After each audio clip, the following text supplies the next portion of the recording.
Assalamu alaikum wa rahmatullahi ta'ala wa barakatuhu. Yan uwa barkanmu da azumi, fatan Allah ya karɓi ibadunmu amin summa amin. To wannan bidiyon na yi shi ne a game da wanda suke ta complain akan cewa har yanzu ba su iya yadda za su yi placing ba su san yadda za su saka placing order ba. So a game da su ne na yi wannan bidiyon. To alal misali wannan analysis ɗina ne, na yi analysis cewa kun ga kasuwa ƙasa za ta yi. To kamar yadda kuke gani a nan gurin ga wasu nambobi nan daga can sama, daga nan gefen kai ɓangaren dama ga su nan jajaye. To wannan nambobin amount ɗin nan su na ja a matsayin stop loss ɗina. So alal misali stop loss ɗina na sa shi ne a 4.5 pip. 4.5 pip na sa shi a matsayin 4.5 pip. Shi kuma take profit nawa na sa shi a 18.2 pip.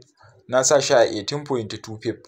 To alal misali kun ga nambobin da suke ga su nan kalar take profit nawa ga su nan girin daga nan ƙasa su ne take profit nawa. Su kuma wayannan ash kalo ga su nan ash kalan farashi shine entry na, ma'ana shine entry na da zan shiga wannan kasuwar da shi, wannan ash kalan. To alal misali yanzu me zai faru idan na gama yin wannan abin, kun ga na gama analysis ɗina, da zarar kasuwa ta zo daidai gurin za a siya min. To me zan yi? Sai in tafi cikin trading view ɗina. Idan na zo cikin trading view ɗina sai in danna nan gurin market execution. Kamar yanzu alal misali ina son in siya fiye ne, kamar yanzu a nan gurin alal misali ya je daidai entry na, dama ina kallon sa ya je daidai entry na, ina so in siya current a yanzu.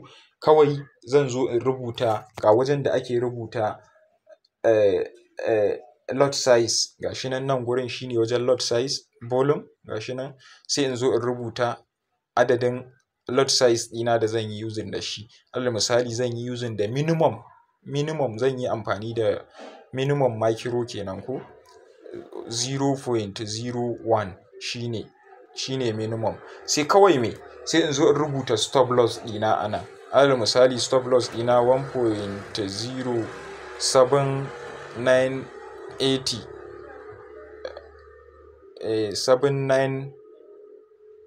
1.07999 shine stop loss ɗina, sai in rubuta shi. Take profit nawa sai in rubuta shi ma a nan gurin. Sai bayan na rubuta kawai sai in danna sell. To in na danna sell, da zarar an siya min shi wannan pay ɗin, da zarar an siya min, network ne ya ɗan makale da ni. To yanzu kamar yadda kuke gani an siya min. To duk sanda farashin abin nan ya je kan take profit nawa, bara in shiga ku gani. Kun gani gashi nan za ku ga wasu layika. To duk sanda farashi ya zo kan wannan SL ɗin nawa za a siyan min. Farashi yana zuwa kan wannan baƙin layin gashi nan ash kalan layin nan, farashi yana zuwa nan gurin za a cire ni a kasuwa, shine stop loss ɗina.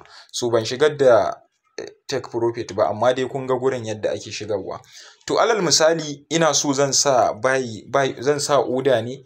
So in zan sa gashi nan ga buy nan, buy limit. Idan kuma ta sell ce gashi nan sell limit. To idan zan sa ta buy sai in danna a kai. Sai in zo gashi nan shine wajen rubuta lot size. Ga wajen rubuta lot size. Alal misali zan shiga da 0.2 sai in danna a nan gurin. Sai in zo in rubuta farashin da ya je min za a sai min, gashi nan waje an rubuta price. Sai in rubuta farashin da adadin wannan pay ɗin, farashinsa ya kai wannan gurin, ya kai adadin amount ɗin 0.0799. Da adadin farashin ya ji wannan gurin za a siya min. Alal misali sai in danna placing order. So kun ga na danna placing na buy. To da zarar adadin amount ɗin ya je gashi nan za ku gani shi baya reading, an rubuta place. To da zarar farashi ya je daidai gurin kawai za a siya min, ko da ina online ko bana online. Idan ina son saka stop loss ɗina ko kuma take profit nawa, zan zo in ja daidai gurin ne, gashi nan za ku ga wani fensir ya fito, sai in yi clicking, sai in rubuta stop loss ɗina a nan gurin, nan ma in rubuta take profit nawa a nan gurin. wajen tifin nan sai in rubuta adadin farashin take profit nawa. Ina fatan insha Allah kun fahimci yadda ake wannan abun. To alal misali na zo na shiga trade, bara in shiga trade misali da 0.2. To na shiga trade da 0.02. Kun ga wannan da 0.01 na shiga, bara in fita daga cikin samashi. Alal misali na shiga trade, so bara in fita daga cikinsa. So na shiga trade, alal misali na shiga trade da 0.02. Kun ga minimum shine 0.01. To na shiga da 2. Sai nake so ina ga lot size ɗina da na shiga da shi kamar yayyawa, ina so in rage, amma sabida a haɗuwa nake, dole in nazo ragewa sai an taɓa min har adadin haɗuwa ta wannan abun. To sai nazo sai in danna akan wajen nan gurin. Sorry, nan gurin. Kun gani da na danna? Kun ga inda na danna? Gashi nan gurin. Nan gurin gashi nan gurin. Waje na farko a box ɗin nan da na jawo sai ku yi clicking. So idan kuka yi clicking, gashi nan za ku ga daga ƙasa close with loss. Idan zan yi close, to nan gurin gashi nan wajen da na nuna muku wajen lot size, kun ga da 0.02 na buɗe ko, sai in sa 0.01. Kun ga na raba. Gashi nan za ku ga a ƙasa an ce ina da haɗuwar 0.14. To idan zan fita dole zan fita da wannan haɗuwar ne. Idan ma a riba nake so na yi reducing lot size ɗina, za a fitar da ni da adadin ribar da nake da ita, sai in yi danna a kai.